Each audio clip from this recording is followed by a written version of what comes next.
Okay, so I made the War of the Worlds. Well, I didn't.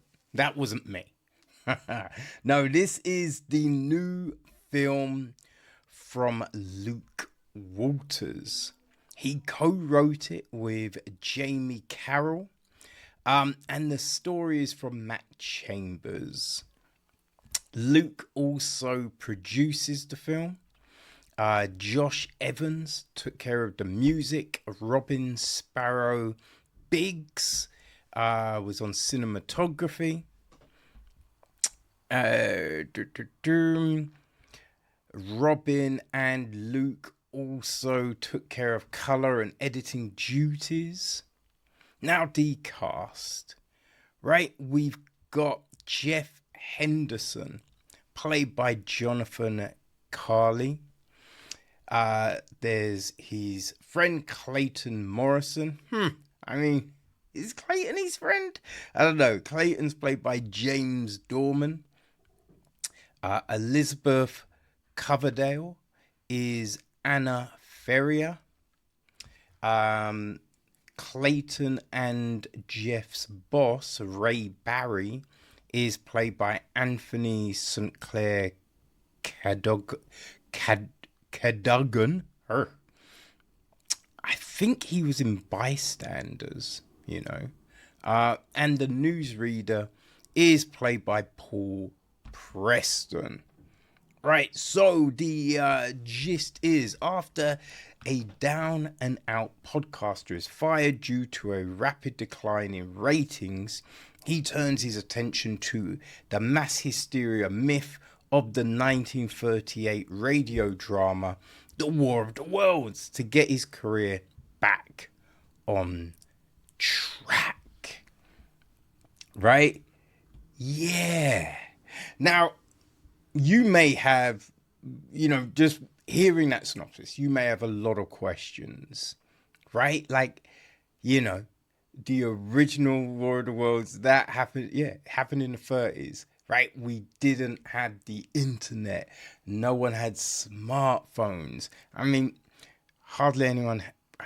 one really had a telephone. No one had telephones, right? Like, getting information wasn't as easy as it is now, right? So fooling people back then, that's one thing. But can you do it now? Do not worry. Those fears are brought up in the film. I was very happy about that as well, because that is one of the things, right? When we talk about certain things in this day and age,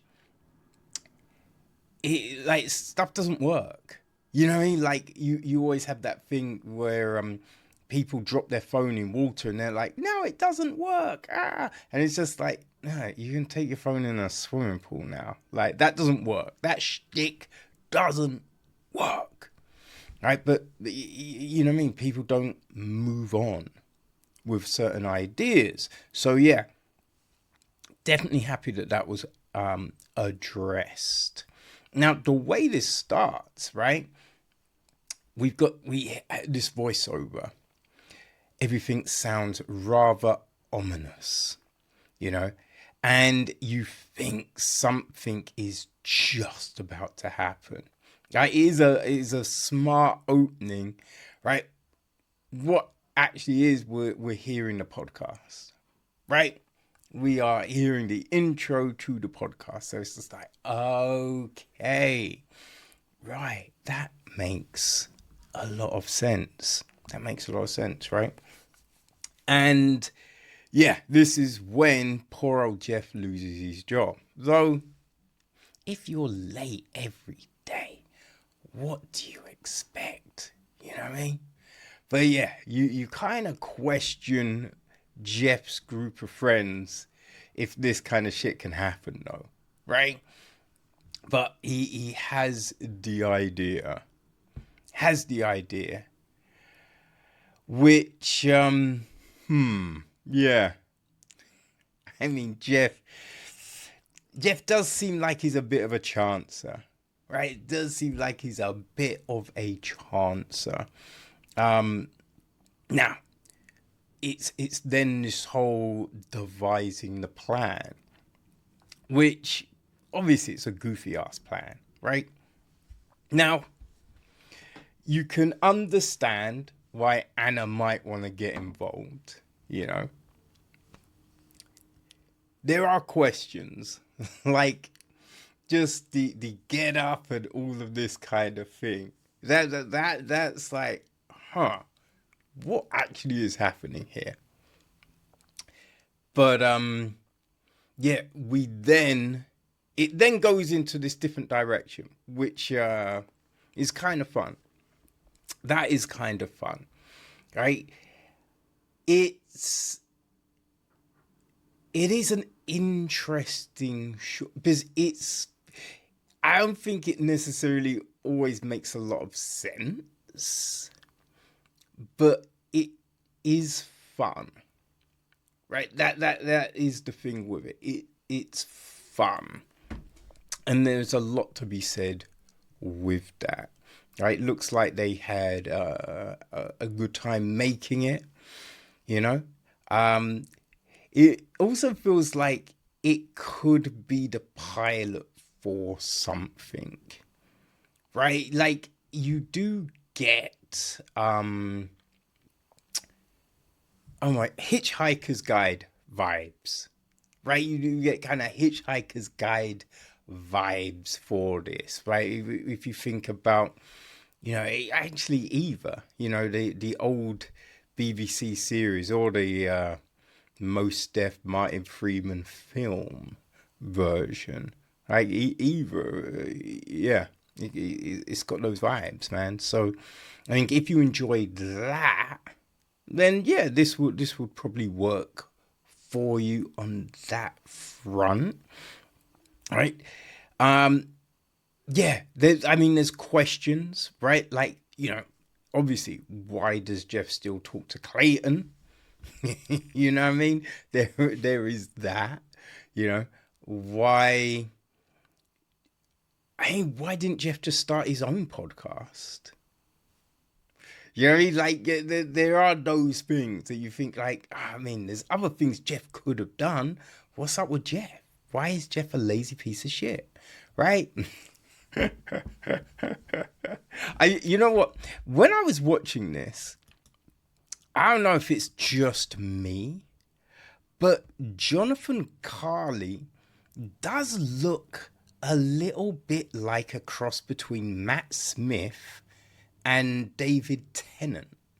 Now that might just be me, but yeah, when I first had it, I was like, wait, David Tennant? No, that's not David Tennant. It's Matt Smith? No, that's not Matt Smith. Right? But yeah, it could just be me. Yeah, no, this was all right. Like, I enjoyed the live stream feed. That was very amusing. That was. I would say Ray did come off across a little bit wooden, but he's not really in it. He's only in it for a second, you know? But other than that, yeah, it's fun. It's goofy. But it does feel like it has possibilities. It does feel like there are possibilities here. I think it is I don't know if it's part of a series or something, because on the website they do have another short, like I made a time machine.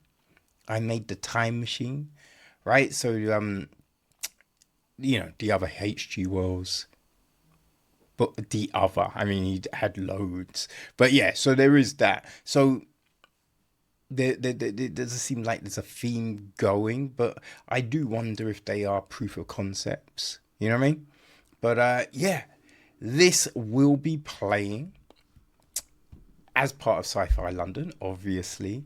It will be showing at the Rich Mix on the 14th of September. And you will be able to watch it online from the 14th to the 22nd of September. So if Look, God damn it, getting tongue tied, people. If, right, I made War of the Worlds sounds like it's for you, firstly, come on the 14th, man. Like, so many of the creatives will be there. So you can, you know what I mean? Tell them how much you like their work. You can, you know what I mean? Ask them for ideas, like inspiration, you know what I mean? How they got broke in, maybe, you know what I mean? Find out when they might have a casting, right? You know what I mean? Just chinwag, man. So you can do that, or just check out the films online. Buy the pass, watch the films online. Sci-Fi London is always great, always fun. So yeah, don't want to miss it. All right, people, there you go.